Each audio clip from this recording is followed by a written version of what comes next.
Third is communicate clearly and be aware of your audience. So a man walks into a bar with a dog, and he says to the bartender, I have this amazing talking dog. And if you give me a drink, I'll have him perform for you. So the bartender says, sure. Pours him a beer. Says, okay, let's see you do it, buddy.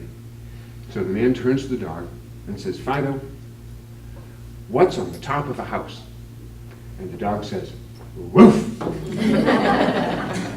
And the bartender, he's not so amused. He says, listen, buddy, I don't like being taken. So the man says, no, give me another chance. And he says, okay, Fido, what does it feel like if you pull your paw across sandpaper? And the dog says, rough.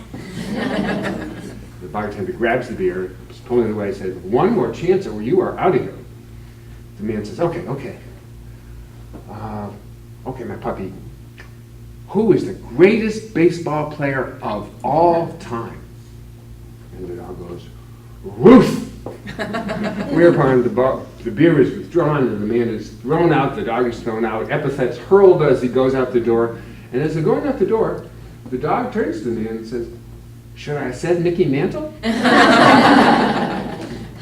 So, again, what I'm selling, and actually what all of you are selling, is your advice, your recommendations. You have to tailor that to who's listening. If you use jargon, and how many times have you gone to a doctor and he's explained something and you've walked out going, what? Then he's told you that he has not done his job. It's been a worthless experience because he's selling you the advice of this is what's going on, these are your choices that, in my opinion, will work. But in graphic design, it's the same thing. In politics, it's certainly the same thing. You have to communicate in a way that your audience can understand what you're saying. The next is one of really respect and courtesy. It's amazing how much you can get done if you're willing to share or even give away the credit and praise. If you tell people when they're doing a good job, when you're happy with that, they tend to do more of that. Just think in your own lives.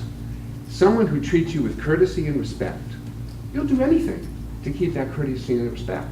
And someone who treats you with disrespect, you don't give them the time of day. And with all situations, it's always going to go better if you have the other person cooperating, treating you respectfully, and you're doing the same. Now, you're still going to have human conflict. So when you disagree, as Mary said, raising your voice doesn't ever help. You stay on point. You bring, this is the issue, we're talking about this issue. If the other person is going off to the side, no, we're talking about this issue. Let's resolve this problem. And stay on point and be direct. In the history of mankind, sarcasm has never helped a situation even once. It only is shaming, insulting, and you only make the other person absolutely uncooperative. But ultimately, it's all those communications are respectful. If you're being respectful to the other person, they are far more likely to return the respect. And finally, your word is something you can never replace. Once you've trashed it, once you have lied or done something that was shaky to get around another person, they're not stupid. They may not confront you, but they know what happened. And next time, it will not go so well. Everyone in that institution knows that if I say something, I believe it to be true. They also know that, of course, I can be wrong. But it's not that I'm dissembling. If I come to them and say, this happened, this didn't happen, no one doubts that. That's it. I may be foolish, but I am not dishonest.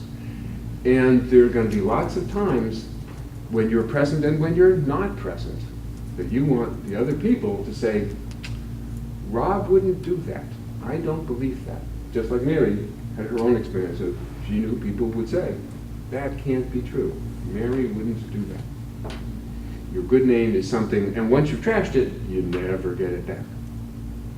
So that's my fifth point. So my five are: be diligent, be logical in your approach, communicate for the listener so they can understand what you're saying, not be flashed by your brilliance, be respectful in your communications, and be honorable at all times.